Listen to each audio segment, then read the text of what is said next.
C'est un problème majeur et surtout c'est un problème essentiel. On voit bien qu'il y a aujourd'hui un certain nombre de biens communs. La ville est un bien commun, mais pas que. La Seine, par exemple, c'est un bien commun. Les jardins, les espaces verts sont des biens communs et qui sont aujourd'hui la proie à des intérêts qui sont des intérêts particuliers, des intérêts financiers.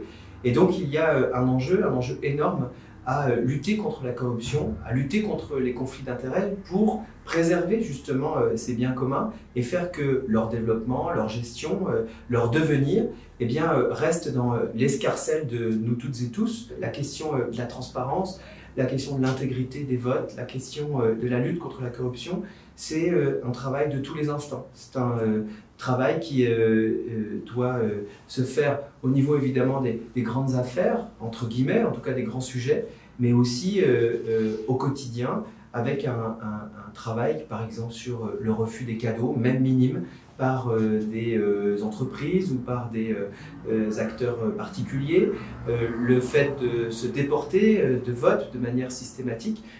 Moi, j'ai eu l'occasion de me déporter lors d'un vote au Conseil de Paris.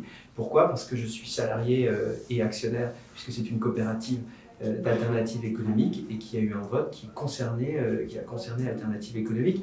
Donc il y a un travail à la fois de transparence, mais aussi dans les processus qui sont des processus au quotidien pour permettre au vote et pour permettre aux élus de faire justement des choix qui soient des choix de biens communs, qui soient des choix de préservation des biens communs et qui ne soient pas brouillés, entachés ou orientés vers des intérêts qui soient des intérêts particuliers.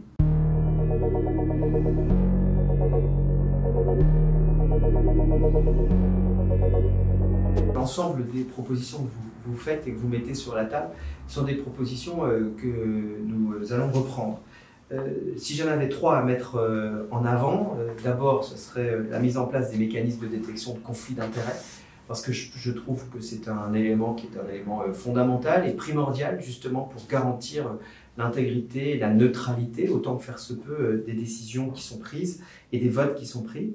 Interdire les cadeaux, parce que lorsque vous êtes élu, eh bien, oui, vous êtes soumis à un certain nombre de rencontres avec des lobbies, avec des intérêts particuliers, rencontres d'ailleurs que je souhaite rendre visibles et transparentes. Je crois qu'il faut pouvoir rencontrer des acteurs privés, mais ça doit apparaître dans les agendas qui sont des agendas publics et interdire les cadeaux, même des cadeaux minimes, parce que dès que vous êtes dans une forme de transaction, eh bien, vous pouvez modifier votre vote ou en tout cas votre perception d'un dossier. Et Dieu sait que lorsque vous êtes au Conseil de Paris, des enjeux financiers peuvent être des enjeux énormes de plusieurs millions ou dizaines de millions d'euros. Et je pense notamment aux occupations temporaires, aux délégations pour la gestion d'un certain nombre de bâtiments, de patrimoine de la ville, qui sont des patrimoines de prestige.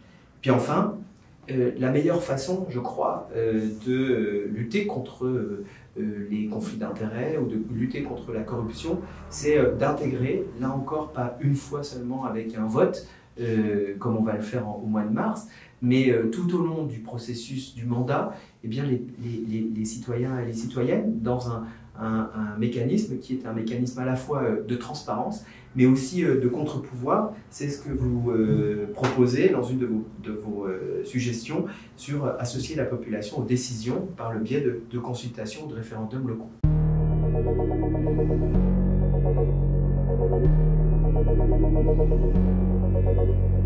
Une sur laquelle on pourrait, je crois, un peu plus discuter ou approfondir ou débattre, c'est l'une qui concerne la question de la présomption d'innocence.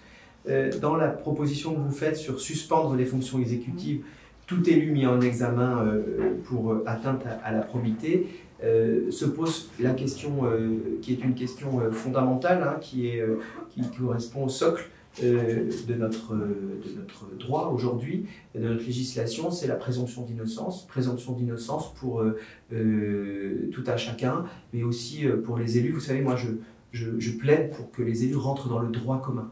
C'est-à-dire qu'il n'y ait plus de statut d'exception, à la fois dans les protections, ou pas d'ailleurs, que nous avons quand on est élu. Donc pour moi, la présomption d'innocence est un élément fondamental, même si j'entends que dans certaines affaires, sur certains dossiers, la démission est d'ailleurs souvent demandée parce qu'elle est politiquement et éthiquement intenable.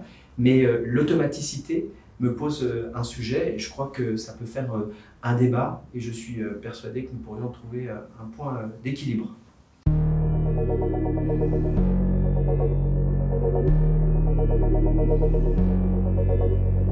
Il y a un socle aujourd'hui pour une démocratie qui est une démocratie moderne, rénovée, une démocratie aussi plus accessible qui est celle de la transparence.